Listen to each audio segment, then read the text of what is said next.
So I've learned more about sort of the game world and industry in the past 24 hours or so from Neil Ingram than in any sort of comparable period of time. And we've also had some great discussions with some people here, including Jennifer Corbett, who's going to be lecturing later on in the course. Um, I mean, Neil is like the senior director of PlayStation Studio Visual Arts.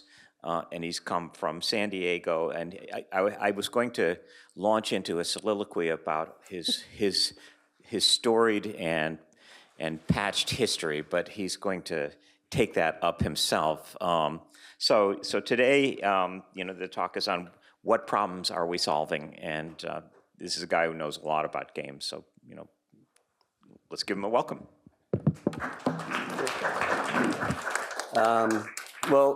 Thank you everybody for having me. It's been great to be here. Like I said, we've had some great conversations around this, and I'll go through this. And if at any point something occurs to you, if you have a question, feel free to interrupt me. Like I think one of the interesting things about game production is challenges are going to happen all through, and that's kind of what we're going to talk about. So if you can't deal with an interruption and get over it, you're going to have a hard time. So feel free to interrupt as you will. So but yeah, I think some of it is identifying what some of the challenges and opportunities are and what's risk. But first, yeah, Michael probably gave a little oversell. But my name is Neil Ingram, and I've just moved into a new group called Mosaic, which is focused really just on character technology. I think we have incredible characters in our game, and this is a really rapidly moving area. And how do we support the developers of PlayStation Studios in that, making characters, animating them, bringing all that kind of technology forward. But I've spent, before that, the last 12 and a half years as part of visual arts.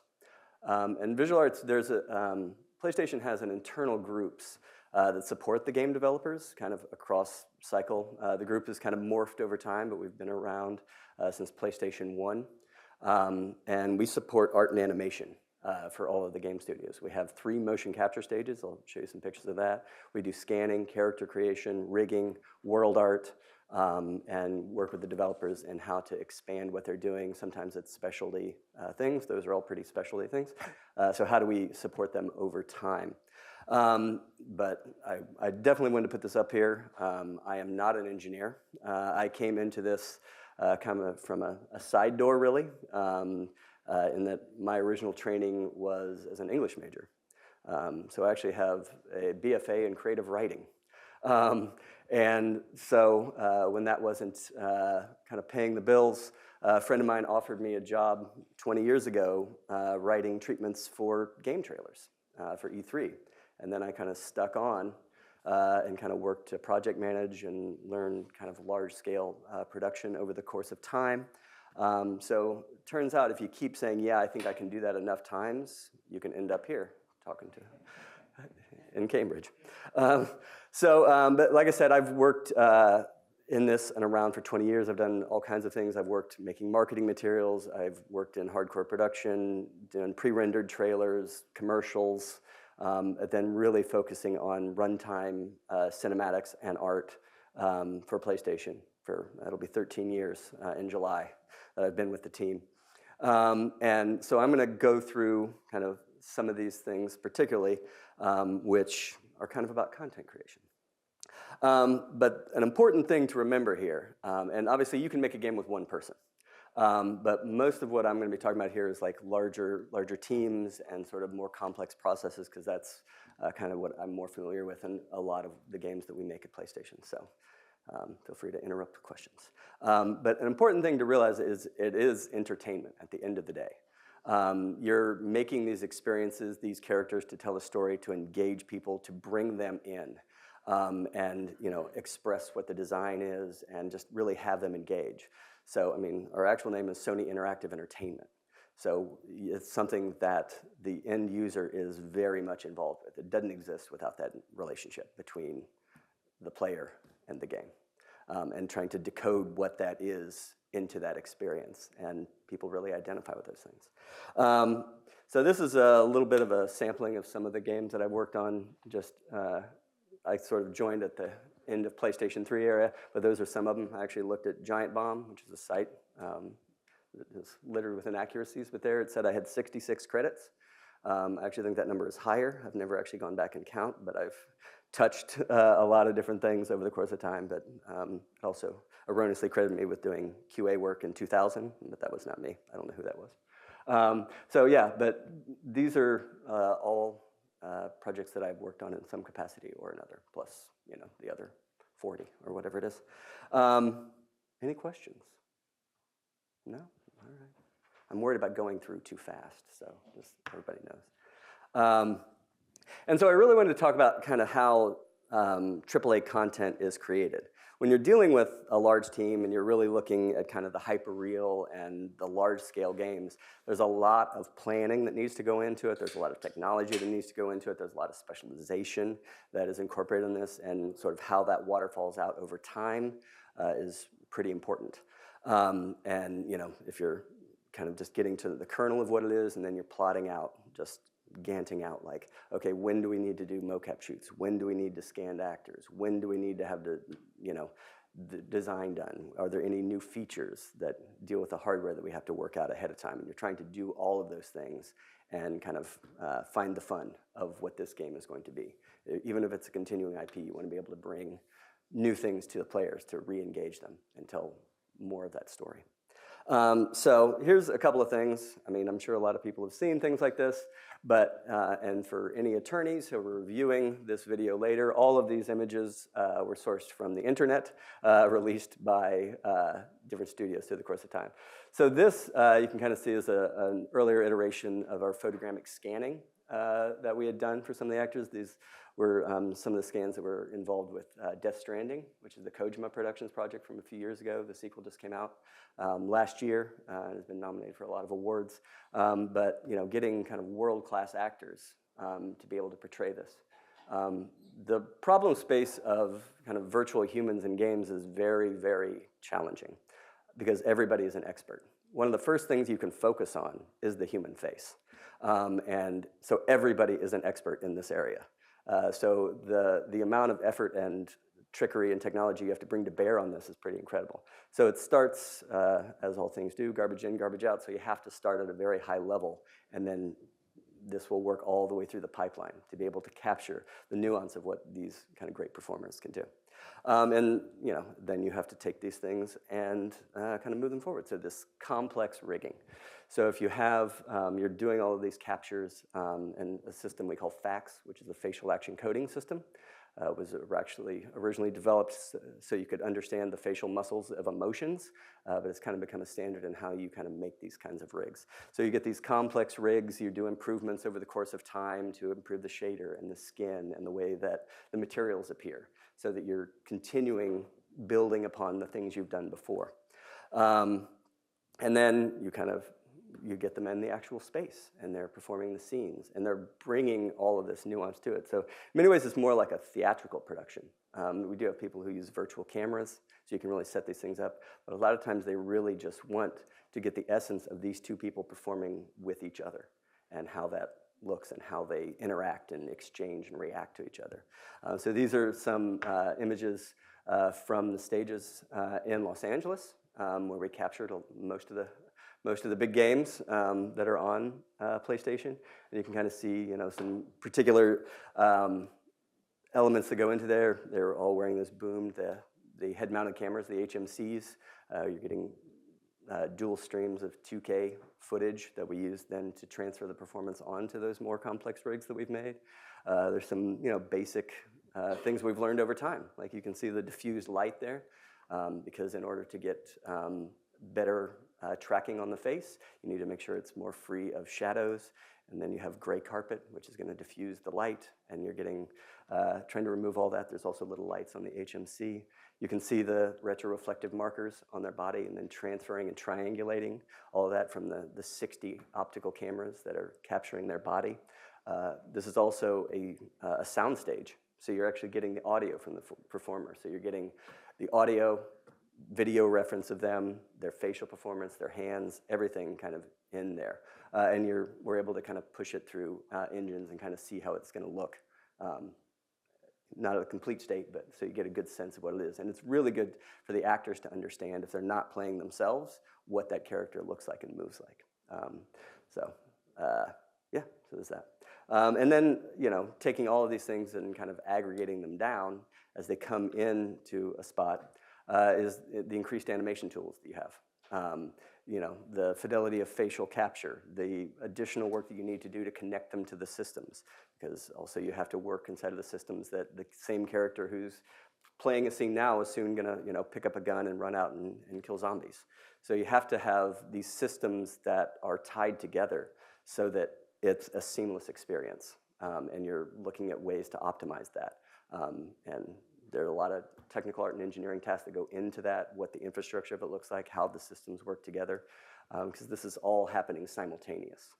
I think that's where you're seeing a lot of these conflicts and challenges, is a team over here is working on maybe the graphics, and this team over here is working on assets, and those two things can conflict with each other. So how do you constantly work together to resolve those issues so that you all end up at the end of the day, which is a great game? And one interesting thing about all of those technologies is all of those things, when they came out, were predicted to destroy game making. They were going to take away the jobs of animators, take away the jobs of character artists. They were going to just decimate everything. This was also true. The same fear occurred in visual effects at the same time as these things were introduced. So all the people who were painting, cells in animation were very, very worried about all of these kinds of things in 3D animation. But obviously, that did not happen. It changed how people make games and what is possible in games. So, any questions? Okay, you were first. Oh, wait. Yeah, no. Yeah. I don't know. Is this just on? Is this on? Okay. So I think back in the day, games were when like the early times when it was like Pac-Man or Mario, games were developed first, game mechanics first, and then they slopped in the story onto it. It seems like the process nowadays, it's almost like making a movie. So would you say that kind of changed that, like when you design a game, you first make a story and then you put in game mechanics that fits in that story, or? It's simultaneous. I mean, I think you'll have designers who are working on some of those mechanics, and then people who are working on the narrative, and they're talking to each other to kind of figure out what that is. And I think what's also happened is you have so many different kinds of games, that are possible. Like some are just mechanic driven, some are very flat, but some are, we really want an immersive story. Like some of the games I've worked on, there's been 7.5 hours of narrative content that go into them. Which is probably like a third of it. So it sort of varies, but not all of them have that. I mean, we've worked on ones that have 20 minutes or 40 minutes, or I think it depends on the culture of the studio and what game they're trying to make, and what's appropriate for the way that experience is going to be. Okay. Yeah.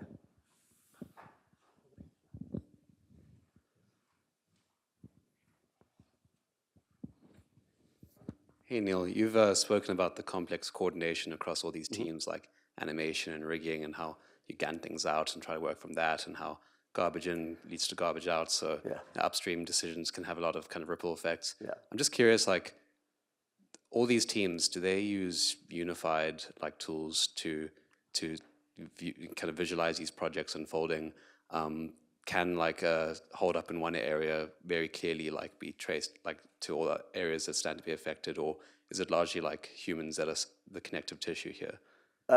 Humans are very connective to all of it. I mean, there's a lot of common systems. Most the game teams inside of PlayStation all use Autodesk Maya and then surrounding tools around that. A lot of them are working in systems like Jira or Basecamp to kind of communicate tasks. Some also use things like ShotGrid, which is another Autodesk offering for project tracking.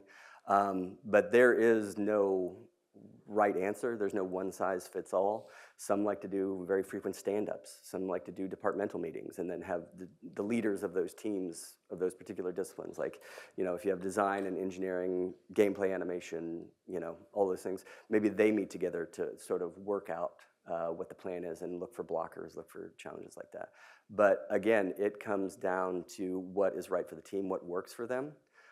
because with the amount of sort of specialization and very complex tasks and waterfall tasks that come out of that, it can be very daunting.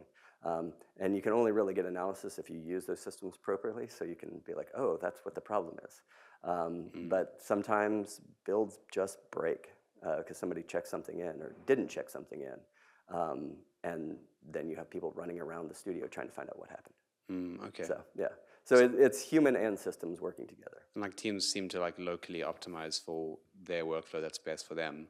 But of course, if 5 teams have 5 like locally optimal things, it doesn't necessarily guarantee that all those systems will plug in together nicely.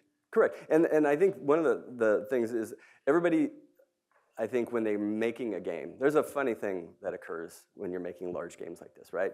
Everybody gets to the end, they're so happy, they ship the game, people love it, then they take a break and they're like, we're totally gonna do it better this time.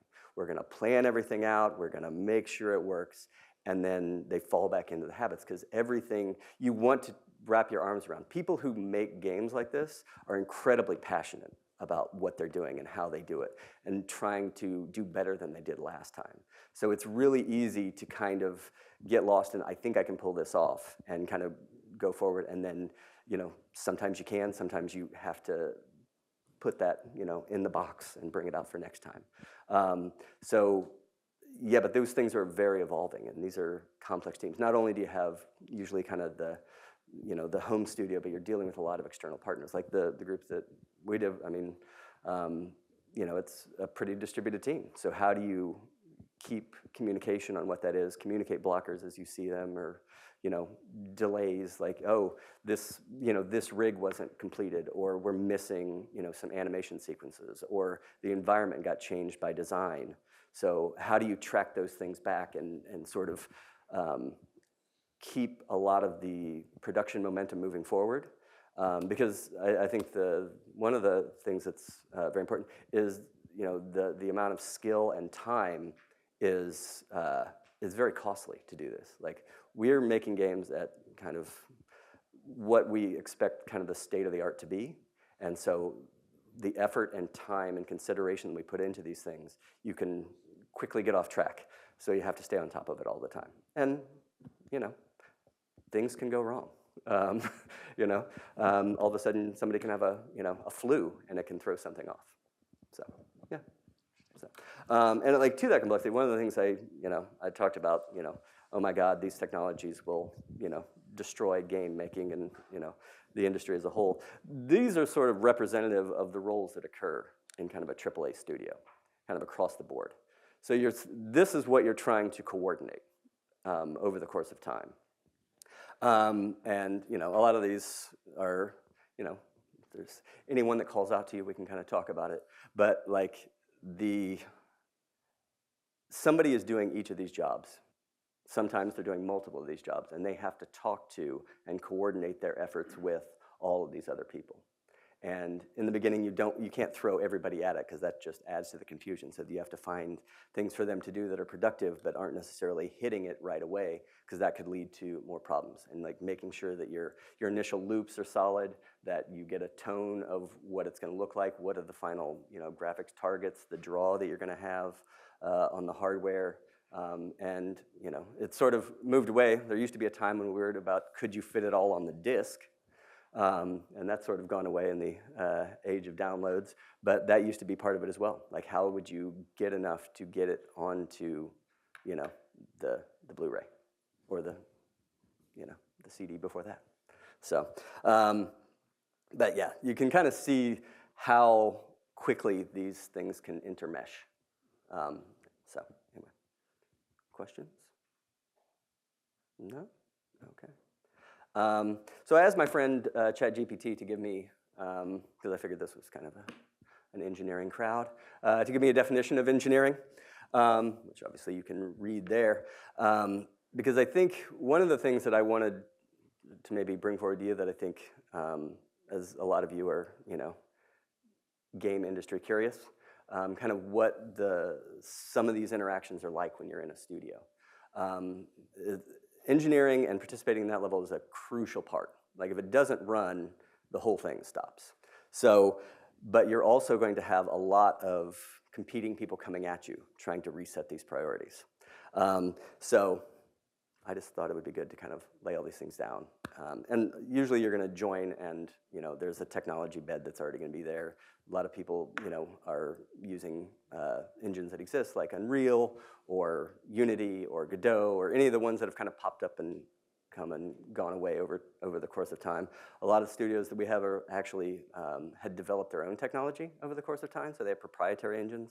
So that takes extra kind of focus and effort to kind of, one, keep those going, develop new features that you want to have in that tech bed, and then be able to kind of make sure that the stack is working for everybody as these new technologies are coming online. How do you fold them in?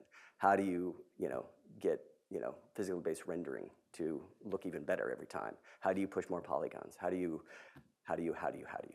So, now this one I thought was interesting because this is sort of the completion of this definition. And yes, sometimes I think the problems are identified in engineering, but a lot of times the problems are brought to you in a panic by somebody who's going to tap the back of your chair and say, hey man, I have a problem. And I also don't know that most of the studios that I've been around, the engineers are not responsible for making them economically viable. So, interesting. But it is where all of these requirements come together and are made practical in lines of code. So, but I think the important thing to figure out is what is a problem? Just because somebody has a need doesn't necessarily make it a problem. So how do you figure out what that is? Because you'll be presented with problems, and they could be production problems, they could be timeline problems, they could be any sort of issue, but how do you actually know what isn't a problem, and how do you retranslate that into an action that's going forward? Oh, sorry. So I thought a good definition would be good. Again, my friend. But what do you guys think a problem might be in game development? Or if you're working on your projects, what problems have you encountered? Anything that stops progress. Yes. Yes. Yeah. Inability to predict player action versus your vision of the game. Absolutely. Yeah. User tests can tell people a lot. Because designers can get really, they're like, this is great, this is exactly what it is, and then you give it to people and they have no idea what you're supposed to do. And so that can hurt, right? You've poured yourself into this and they just don't understand. But then how do you then reset that cycle to either lead them down the path? Because we were talking last night, games in a lot of ways are pulling you through the experience, but they give you the impression that you're pushing forward. There's a little illusion that we're all kind of under, right? It has a track that it wants you to follow, but you need to feel that agency to do it. But if people can't decode what your plan is, it can definitely stop it. But yes, anything that stops the progress of the game becomes a problem and becomes a problem quickly that you need to solve. And it exists in this space between this is where we are right now and this is where we want to get. Sometimes it's a whole novel problem, we decided to have a level that goes underwater. We're like, we have no system for that. How are we going to do that? And at what do we trade off to do that? It means we can't have the additional space level or the one where you're riding snowmobiles or whatever it's going to be. There are trades that you're going to need to make to get to the final solution in the final game. So, and each of these times that a problem or a challenge is presented, it's either a risk if you don't solve it or an opportunity if you do, and it's an opportunity in how you solve it. Because it may give you a new dynamic, it may give you new design elements, you just don't know. It may give you a new way to tell stories, sometimes you can just have a character just have an interaction that gives them some piece of information that's very crucial. Used to be in a lot of games, the mechanic of having the eye in the sky give you information through the walkie-talkie or whatever as you're going and kind of guide you through that. That sort of same interaction, but sometimes you now can see that as opposed to just hearing it. So, or sometimes you have a screen that pops up. There's any number of things that you can kind of do in this space. But yeah, this is sort of the kind of traffic light sign here is we have a problem, that's a risk. If we don't solve it, we're off track, we're gonna have issues that's going. Now, this is where kind of the production, and by production here, I mean everybody working together to solve the issue.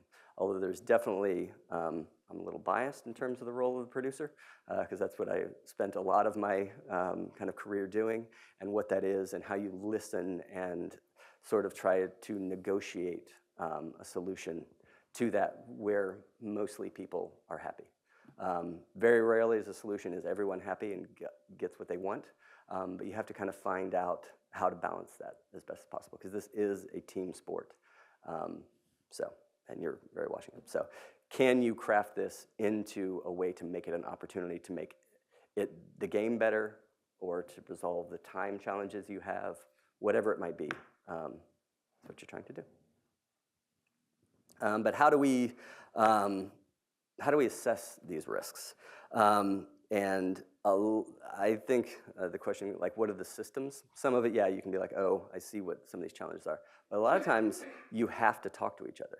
Communication is one of the most important aspects of making a game, because you're making something that at the end of the day, you're blindly giving it to somebody and expecting them to understand a very, very complex series of systems that you've put together and have a story that you've put forward for them. So how do you solve these problems so you can get to that place? Because once you've handed it off, you've handed it off. So it has to be self-explanatory. So does anybody have an idea of what they think one of these risks might be? Like that or not? What have you already heard?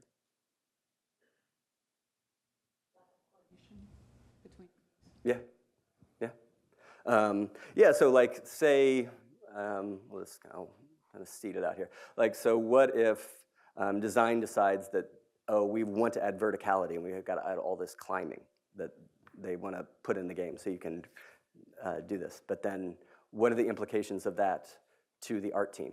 What are the implications of that to the team doing the animation? What kind of systematic things do you have to do? Like, do you have to figure out new kind of penetrations for the wall and handholds and additional animation and dynamics as, you know, the ropes are swinging or whatever their clothing are in that different kind of motion. So by adding one thing, you've added a whole kind of waterfall of things that need to be solved in addition to that. Now, is that something that everybody can agree with? Is that, you know, do we want to spend our time and effort there? It may be the greatest mechanic you've ever worked on in a game, and you're really passionate about it. But then, again, what do you have to negotiate with the rest of the group that ensures that the vision of the game is there, that you're able to execute all these things? What potential delays or additional expense would it create to make that feature? And how do you balance all of those things? So, still open for questions? No? All right.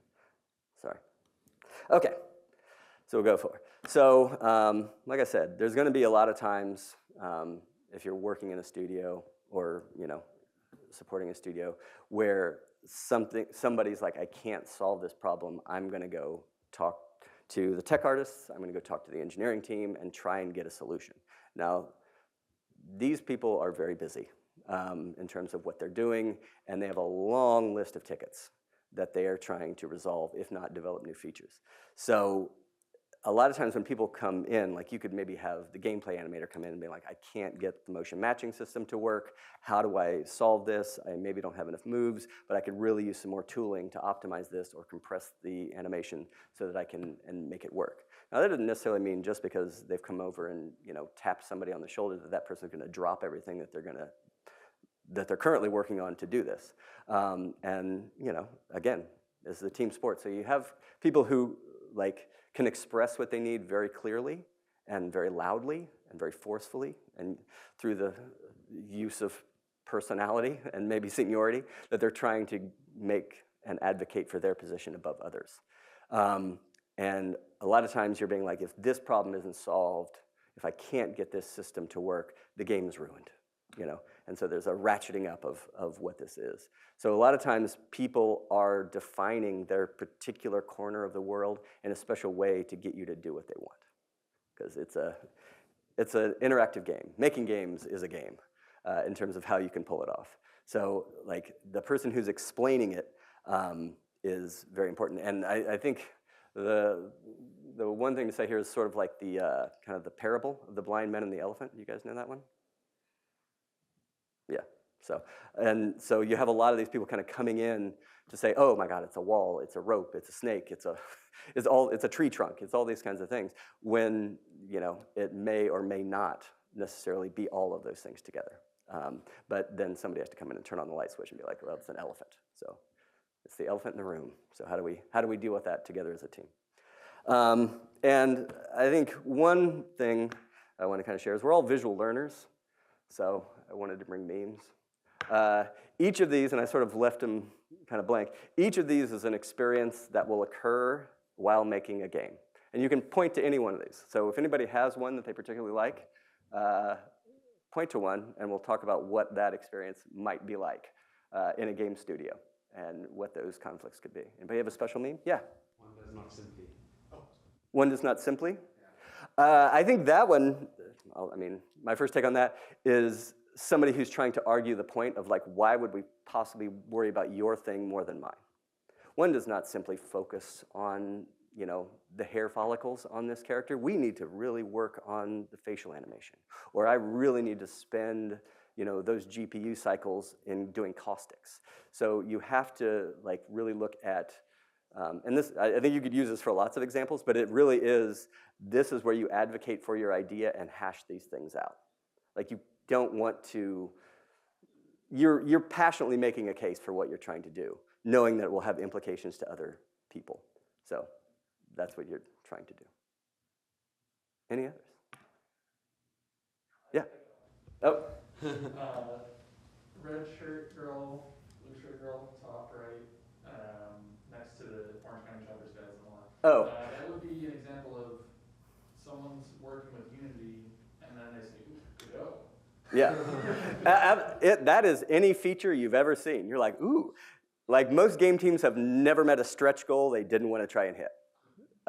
It's very important to understand that this is, when you get into it and you're working this way, this is your life's work. So anything that you can do to make yourself better, to make the game better, to like really say this has not been done before, it is so enticing and so seductive to try and pull it off. Because there's this real, you want to be part of a team, but you also want to be the hero of the team and being able to pull these things off. I think you had one too. The bicycle makes me think of every time I hard-code a feature with the intention of making it scalable later. Oh yeah, oh yeah. Yeah, the I'm gonna fix it real quick and then I'll come back to it. Yeah, like Tet Dead is for real. And you will do that. And you're like, I did that to myself. And now I did it to everybody else who tried to check something in. What else? Firestarter. Oh, yeah. I think, yeah, maybe a little too smug on that one, but yeah, occasionally it will all catch on fire and somebody will be like, I told you so. Like you shouldn't have tried to do that, but didn't listen to me. So one does not simply, and Firestarter, those are companion pieces, I think, in some ways. Oh yeah. There's like, oh, we'll figure it out. We'll sort it out. But yeah, it's for real. There will be times when things break and nothing's going to work, or the demo goes wrong, or whatever it's going to be. All of these things will happen in the course of production. So, but then how do you kind of work around that? Yeah. Any other fun ones? I put this together before the great meme reset of 26, so I have to account for that. Cool, yeah. I think you could also look at Winnie the Pooh down there. Like that's probably a companion piece with some of those as well. It's like, yes, I told you that was the correct way to solve it, but you didn't listen. Yeah. So, all right, we'll move on. And I think one of the things kind of going along with that, like how do you explain this, how do you make the case, is everybody's biased towards their own way of thinking, right? Like if only everybody knew that my thing was the most important, it's the thing that's going to make the game, everybody is kind of biased into solutioneering their own approach to how to do it and try to convince everybody to do that, right? So I think, and I think that's true of kind of all disciplines. That's true of graphics engineers, that's true of animators, that's true of artists, world builders. They all are bringing themselves into this, and they all say, this is the most important thing, this is the key to the game. So when they're kind of coming to you, you know, when you work in a game studio, when they come to you and say, this is what my problem is, they're going to try and make sure that you understand that it's the most important thing for you to help them with. Because you too can be the hero by helping them. So, but yeah, there's real bias, not only in terms of the explanation, but the person hearing it. But nobody's an expert in everything. But as I've said a couple of times, most of these problems are not necessarily technical. They can be technical, or things can break, but really a lot of times it's communication and how does the organization work together, how does it set priorities, how is it communicating if there's changes, and sometimes people can be like, the whole thing's broken, it's not that, but sometimes it's just an issue with how you laid it out, or you didn't accommodate for enough time to do revisions on a particular thing before you had to move on to the next thing. And so this is where there's a constant cycle of identifying, you know, solving and moving forward. So, but it's completely normal to everything seem like it's going to fail. Like that feeling that it's all going to not work out is the thing that makes you want to make sure to solve it, and bring your full self to it. And I know we're kind of getting a little bit close here, but yeah, there was AI on the sign. Aren't we supposed to be talking about AI? And AI in games, I know that you guys, some of you probably got to see Ryan Valenza's talk on Monday, and I know that a lot of the talks are going to be really focused on this. AI is a real kind of lightning rod. It's a cipher right now in terms of the game industry, both in terms of its incredible potential and also, again, calling back to the beginning of the new technology coming in, how disruptive that can be. And we definitely have, as an industry, seen that impact recently. We've seen reactions to it. I just took a brief sampling of some of the internet commenting upon it. You know, it's the thing that's going to save us. It's the thing that's going to destroy us. It's both and neither. But it is something that is here and needs to be dealt with and used. Now, a lot of these things have been used in games for a long time. Neural networks, machine learning, all of these things. Now, you know, there's more of the generative AI. Some of it is not quite ready for prime time. Some studios are leaning into it. Some are avoiding it. Some get, you know, penalized, like great games that had a little bit of playing with it, had awards removed. So it's very much at the forefront of what everybody's thinking about, how they're thinking about the next generation of games, what the potential is, and I think both positively and negatively. But it is something that almost everybody's touching in some capacity, and is very, very relevant to how you look at large-term planning. So yeah, but yeah, it's either going to destroy us or revolutionize us. One or the other, or both, or neither. But I know a lot of you. How many of you are using it generally? Yes? Okay. That's lots of nods. So yeah, it's sort of interesting. And I think the one thing I want to comment upon that is what we're actually trying to get to here is artistic intent. Because these are all just tools so that you're able to express the kind of game that you're trying to make, both in terms of the story, in terms of the mechanics. It's not going to replace that. Because at the end of the day, these are experiences and entertainment that one group of people is making, or one person is making for other people to experience and be brought into their vision and their world and how they interact with that. So you have to use all of these things to get to what is this game that I'm making and who is going to react and respond to this. You know, I mean, it's a very, very passionate group of people who not only make games, but who play games and the kinds of games that they play. Like there's a whole kind of tranche of people who only want to play, you know, like, you know, massive online games, or, you know, live service shooters, or they only want to do mobile games. The diversity that is out there and the kinds of things that you're available. Because when you think about games generally, the thing, and all the other kinds of entertainment, you know, you're looking at. The thing, that when you're making game, what you're competing against is not other games, it is time. Like human time, the amount of time that people are going to take to recreate themselves and experience something that you've put together is a very crucial part that needs to be considered. And the style of games and who you're talking to. Now, you want everybody to be able to play it, right? But, you know, some people are just like, I don't like space games. Or, you know, I like more story, less killing. Whatever it might be, the kind of thing that you're expressing is the kind of people who are going to pick it up and really get the most out of what you're putting out there. But you also want to have those good edge cases where somebody's like, I wasn't expecting that. That was great, you know. So I guess in kind of like getting a little bit of a conclusion, sorry, I kind of talk a lot and quickly, as I was kind of putting this together, this really reminded me, mostly because I also kind of started in writing scripts and stories and things like that.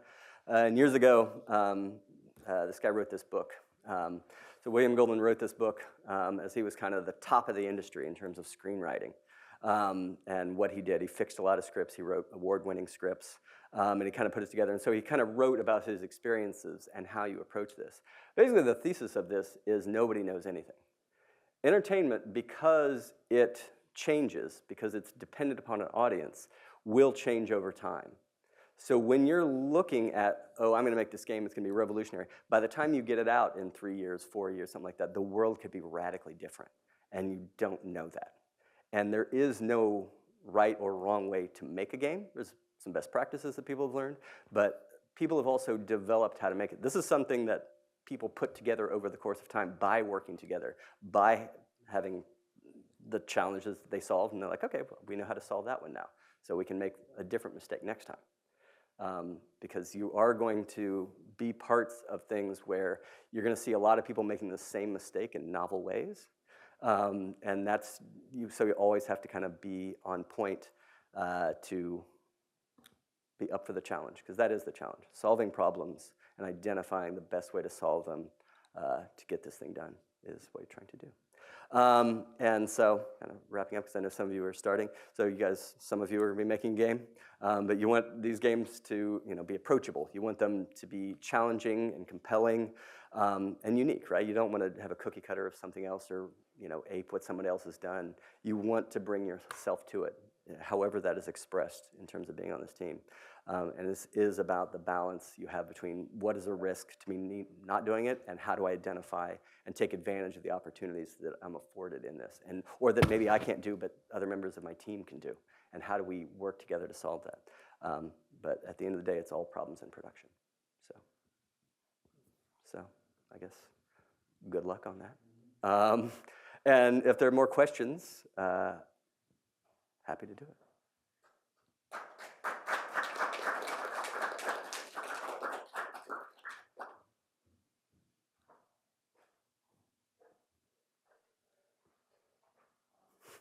He's a student in your faculty.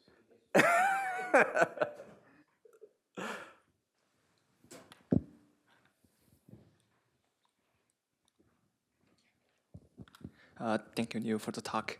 So I came from the software industry. I was a developer. I'm just curious. So you know, in the software industry, we have this kind of archetypal organization problems, or sometimes just patterns. Like some companies are very design-driven, and some companies are very like engineering or tech-driven, and then there are other more like customer-obsessed. Yeah.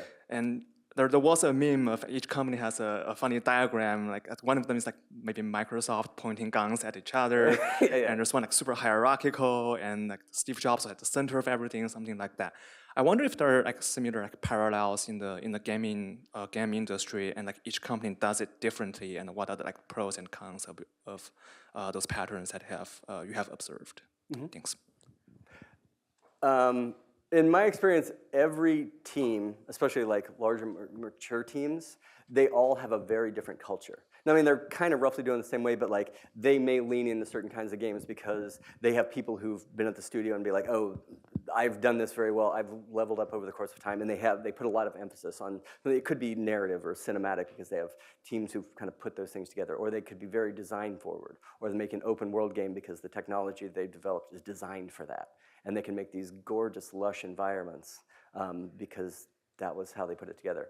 But how they actually run those things is very different to each one of those because, you know, I mean, it's a human problem with a lot of, you know, computers involved. But I don't know that they have ever really, anybody's mapped it out, but they are very, very different. And I think one of the things that I found being in kind of one of those central teams who supports a lot of different studios is how they want to be communicated with, the kinds of information they like, you know, like what kind of partnership it's going to be. It's a unique snowflake each time you go into it. And I mean, that same studio could then evolve over the course of time, and it's a different experience the next time you work with them to make a game. Because maybe they've had either, you know, they changed the kind of game they're going to make, or they're embracing new technology, or there's new people who've come in and kind of the, you know, the chemical balance is kind of shifted. You know, I can't remember who was it, who said it, like Skinner or something like that, who was like, you know, human interaction is like a chemical reaction, both are changed. And so I think if you look at the mix of how those teams work, or people who leave, or people who are doing, they're all different. But they all are striving for the same output of putting out a great game. Yeah. But yeah, we should make them do memes. That would be good. Oh yeah, thanks for the talk. Very nice. So coming back to the book you just showed, the answer might very well be no one knows, or nobody knows anything. But what do you believe? You know, sales numbers not counting makes a successful game from a design or engineering point of view, and do you feel this has changed over the recent years? I don't work in industry, but it seems to me that sort of the push for like the best graphics have been replaced by the push for the tightest mechanics, things like that. And does that connect with the user? I think oh man. I think somewhat is there's so many different kinds of how, like, people play games for different reasons, right? Some people like that immersive. Some people are just, you know, killing time until bed. Some people, like, they really want to grind and go platinum on it. They like the timing of it. They like navigating the world. Some people, like my 13-year-old son, loves environments. Like, he'll frequently, like, playing a game and just like, look how pretty that is. You know what I mean? And it's just, you know, it's like pulsating pixels on a screen of like a mountain range. So I think that there's different things that people get out of it, and you have to have a little bit of stuff for everybody. But I think there are different kinds of mechanics that appeal to people, or just different kinds of ways that you can't predict why people like it. I mean, there are kind of categories of things, but I think if you set out and said, I'm going to feed in all of the feedback, and then it will compute and give me what is the perfect game, it will probably not work. Because I think the artistic intent and what that expression of that is, because this is a creative endeavor, and how do you have that connection between creator and designer and player and the person who's experiencing that? Yeah. What's the most common conflict you see when during a AAA game development? Oh, the most common? Yes. I would say somewhat it's different at different studios. I think the world that we're living in now, there's a lot of concern with time and budget and making sure that things are on track. There's kind of a way of thinking about this that pretty much in a game, every day costs the same, but not every day has the same value. So, but I think what a lot of conflicts you see is we have done a lot of the stretch goals, and now it's all compressing at the end. So that the hockey stick of effort at the end is very much real. And then you have to spend all the more stuff you put in there, the more stuff you have to QA, the more stuff you have to add audio to, the more stuff you have to light, the more stuff you have to go through all of that process to do. But I think probably the main challenge on all games is time. You want to, if, I know that there are people out there who are making a game that shipped 10 years ago, they would still be making that game if they could. There was a certain point at which somebody had to be like, you're done, and we're going to make this So it's an ongoing challenge. But I think that expresses itself in different ways. Like we didn't get a chance to add the swimming feature, or we didn't get to do the verticality climbing, or we didn't get to do as much cloth dynamics as we wanted to. Or that whole weapon class we had to abandon because we couldn't figure out how to make it work. So, and I mean, I think it depends on the kind of studio and the culture and the team who's there and the things that they're trying to put into the game. I see. Yeah, but I don't know that it's common other than everybody wishes they had more time. Allow me to jump in here. There's a parable about the guy in the office who polishes the brass doors, and they bring him a door, and he polishes it, and he polishes it, and polishes it. And somebody once asks him, well, how do you know when you're done? And he says, I know I'm done when they come and take the door and bring me the next door. Yeah. And then maybe Yes, the game that is. industry. You work on it until somebody takes it away from you. Yeah. Yeah.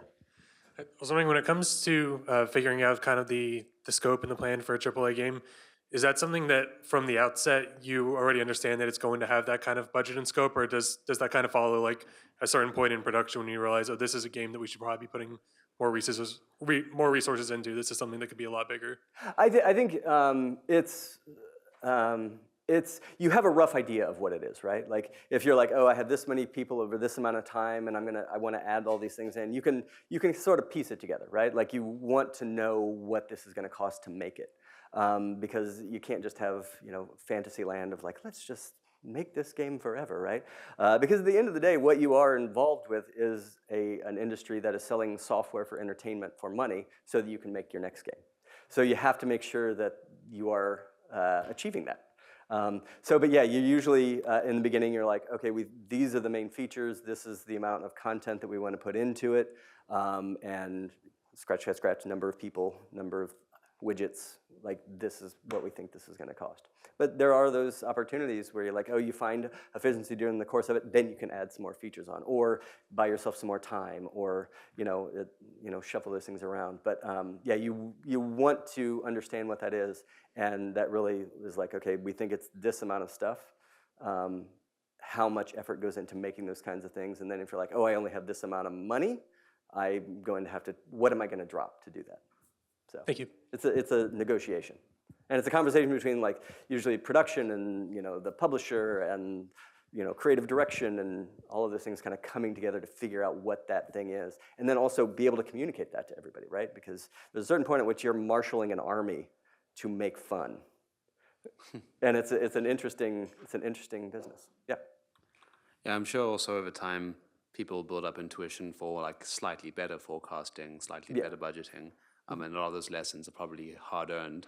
But I guess like, unless you know of an example, it seems like no game has ever achieved all three of shipping on time within the original budget and achieving the creative vision that the team set out to achieve. And I wonder, like with today's technology, especially studios that have been producing games for decades, like if all of the data and as much as it's what's like currently documented throughout those stages, like about times when things went over, times when something was under budgeted, etc. Like I wonder if technology is finally at a point where people can get that holy grail, or at least of like figuring out the right timeline and the right budget for given constraints and vision and stuff. Yeah, there are actually some studios who are very, very good at this. And sometimes they're like, okay, we did what we wanted to do, or we found efficiency. There's some who are getting better at it. And I think the pressure to get better at it, at that kind of baseline of what we want to do, is something that's very important to people. But and yeah, it sort of drifted away. That touches on it. Then I'm on that point. I'm curious, like, who is that? Who has hit that standard? Who do you look up to most? I'll say that we do have some studios who are very, very good at that. I'm not going to either glorify or name and shame anybody who's good or not good at it. You have to shame anybody. Right? I'm sure they won't mind being glorified. The ones that yeah, no, the San Diego team who makes the show baseball game is really good at this. I would also say the Sucker Punch team is also very, very good at this, and they just ship Ghost of Yote, and I think it's a phenomenal game, and I think they did a great job of putting that together. So I would say those are some really great examples of the teams who I think are very successful at this, and it's always a pleasure working with them, because they're very clear and they're very kind of open-eyed about what they're trying to do. Now you can name and shame. No. Come on. Not doing that. But I would say, like, looking at positive examples, and I think that there's all kinds of publishers who are out there who are, outside, who are also very good at this as well. And I think we're also unfortunate at a place where some studios who have been very good at that because of the kind of industry-wide changes in the financial situation. Some of those studios are not around anymore. And they were very good at it. But I don't know that even that is kind of a mark that's able to protect you in a way. It's tough out there right now. But people still want to be entertained. People embrace this. They want it. They react to it. They remember it. These are characters and experiences that people take with them and carry with them. So, yeah.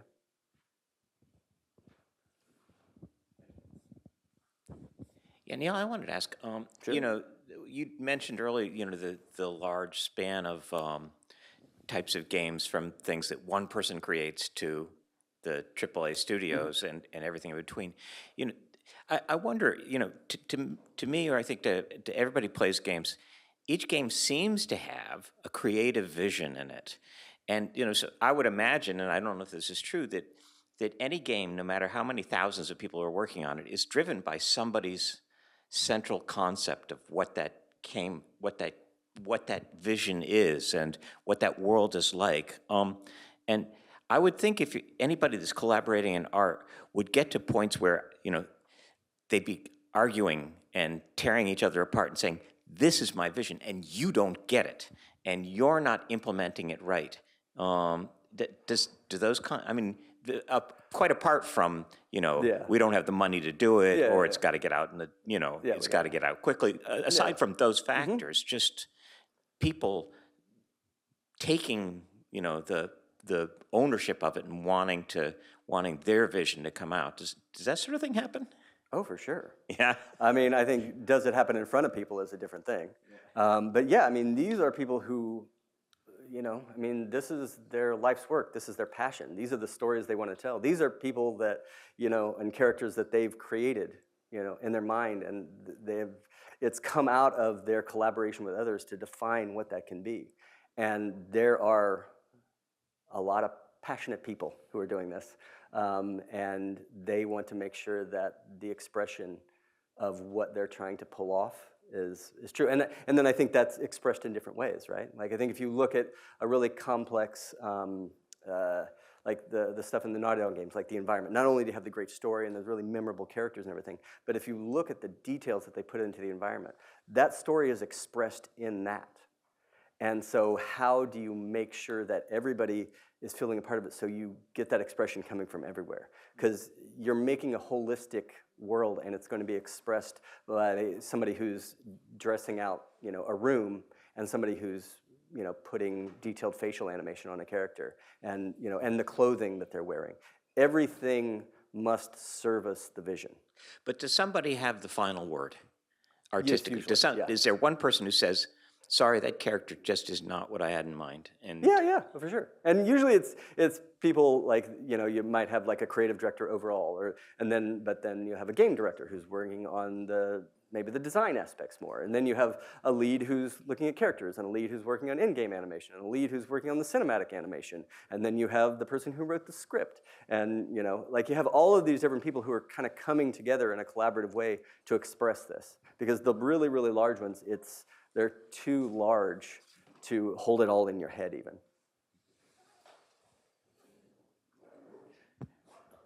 This is a completely random question. I just was wondering, how does a game get financed? There's a couple of different ways. So I think, if you're looking at PlayStation, we know what the studios take to operate, and then you kind of are budgeting against when that's going to thing, and you pitch out what that's going to be, and then you kind of set a budget to that. But I think if you're a more independent studio, you're going to pitch an idea to basically either VC or some kind of publisher who's going to be able to provide the funds to you to make that game. In which case, you usually have to come in and say, this is the game I'm making, this is the amount of effort that's going to go into it, this is what it's going to cost, and then you get into contracts and things like that. do they have a say in where the game should go in terms of like art direction or just I think it design? depends on the relationship, you know, like, I mean, all of a sudden you find, you know, some VC guy who really wishes he was a creative director. You're going to have a much different experience than somebody who's like, okay, I'm going to look at kind of what the industry is looking at and invest in you for this kind of reason. Yeah. Cool, thanks. But yeah, I mean, but I think that's, again, another collaboration in how these things are going to roll out, right? Yeah. Yeah. Okay, so can we thank Neil again?